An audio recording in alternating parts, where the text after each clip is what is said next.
Hello, my name is Dr. David Allen. I'm a retired cardiac surgeon and a member of the International Cannabinoid Research Society, ICRS. That means I'm a cannabinoid research scientist. And I'm here to tell you about the discovery of the endocannabinoid system, the ECS, and the significance and how it will change medicine. And we discovered the endocannabinoid system about 30 years ago, and we really didn't understand the significance of its discovery. And so we found out that this is a chemical communication that your body has. It's not electrical, it's chemical, and it's kind of like the hormone systems that people are familiar with. And your body makes these cannabinoids. They're endogenous, so they're endocannabinoids, and they perform some miraculous functions in the body. And we're just learning the significance of these functions. And basically, the endocannabinoid system is responsible for homeostasis. Most people don't understand what that really means, but it's the body's ability to maintain itself and function in the proper environment. And so it's critically important that doctors in the future understand this control mechanism. And we're finding out that that manipulation of this endocannabinoid system will control diabetes. It controls cancer. It controls whether you can survive a heart attack or stroke.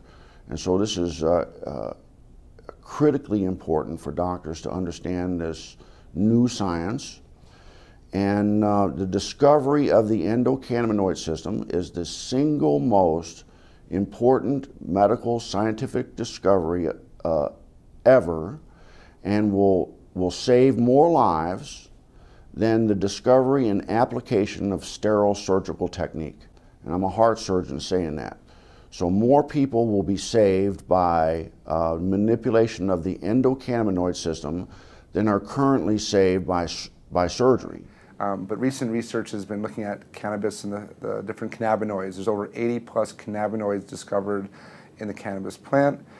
The second most dominant one besides THC is cannabidiol or CBD. Okay. And the research now is over 1,200 peer-reviewed journals on CBD. It's probably the most exciting and researched ingredient or substance right now around the world. Mm-hmm. It doesn't have the psychoactive or high that is associated with THC, but it has a tremendous amount of other benefits, including research shows anti-seizure, anti-epileptic, which is why it's gotten a lot of popularity. You do a lot with children with seizure disorders, and they're getting benefits from this plant in a safe, non-toxic way versus all these drugs that typically don't work. Mm-hmm. And there's neuroprotective benefits, so you see a lot with concussions and the NFL. There's a lot of research being done now with chronic traumatic encephalopathy or chronically banging your head a lot. There's anti-anxiety, which is really important. It's the anti-THC of sorts. It calms you down. It helps you manage stress better, which is how I look at it. It's much more as a preventative or daily use substance than just treating disease states. Mm-hmm. And there's immune support. There's it's a huge antioxidant. There's just a tremendous. It's easier sometimes to talk about what it doesn't do than what it does. Dr. Alan Shackelford is a Harvard-trained physician. He's also among a handful of doctors in Colorado who give prescriptions for medical marijuana. From the moment Charlotte entered his office, he knew she was in trouble. While he was just examining her, she had 2 seizures. She'd failed everything. There were no more options for her. Everything had been tried, except cannabis. Here's how scientists think it might work. Marijuana is made up of 2 ingredients. THC, that's the psychoactive part that makes you high, and CBD, also called cannabidiol. It's the CBD that scientists think modulates electrical and chemical activity to help quiet the excessive activity in the brain that causes seizures. I've been telling my patients to cut. Dr. Julie Holland is the editor of The Pot Book, a complete guide to cannabis. For a long time, the work on cannabis and epilepsy was sort of inconclusive. Maybe it works, maybe it doesn't. They couldn't quite figure it out. And it's only when they really started separating THC from CBD that they saw, definitively, yes, CBD seems to really stop seizures. So in the 1930s, they made tinctures. What were they making the tinctures for, and why were they doing these tinctures? Well, I mean, the medicinal uses of hemp are just numerous. The hemp helps, well, we can talk about the cancer effects of hemp, but it helps with inflammation. It's very anti-inflammatory. It helps with seizures. It's very effective with PTSD for the vets that are coming back that have post-traumatic traumatic stress disorder. Very effective at treating that. It's an anti-inflammatory. But then the uses of hemp for cancer, what I've studied, because of my book, Cancer Step Outside the Box, and the number of cancers, there's about a dozen different cancers that have been studied in depth with medicinal marijuana, with hemp. And so the studies, from brain cancer to prostate cancer to pancreatic cancer, uterine cancer, cervical cancer, prostate cancer, it's amazing. Okay, so what is in hemp that it's this THC, correct? Well, there's chemicals that are called cannabinoids. Right. THC is short for delta-9 tetrahydrocannabinol. I'm glad you said it because I couldn't. That's the only time I'll get it right. I'm glad I got it right.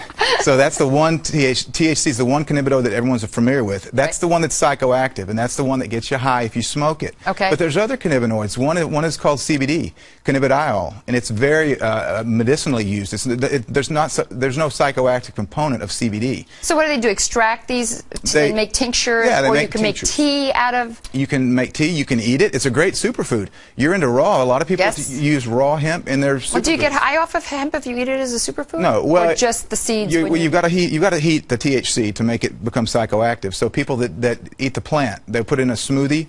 You know, there's super green smoothies. Right. You're not going to get high off of that because you didn't superheat it. But is it then, if you put it in a smoothie like that, is it good prevention to cancer? It is. It's very well. It's got a perfect ratio of omega-3 to 6 fatty acids. It's got more GLA, gamma-linolenic acid, than any other plant.